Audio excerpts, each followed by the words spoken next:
Hello everyone, welcome back to our YouTube channel WebToTech. Today in this video, I am going to show you how to disable two-factor authentication on Snapchat. So let's jump to the process. First, open your Snapchat application on your mobile phone. Now make sure that you are logged into your account. Now here you can see your profile present at the top left corner.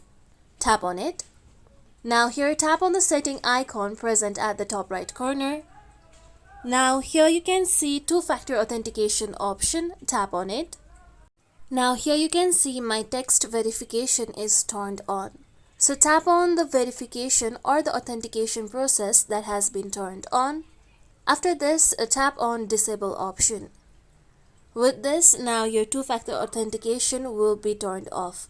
Make sure that you turn off all the authentication process that has been turned on in your Snapchat. And this is how we can disable two-factor authentication on Snapchat. Thank you for watching. If you like this video, please like, share and comment, and don't forget to subscribe to our channel for more videos.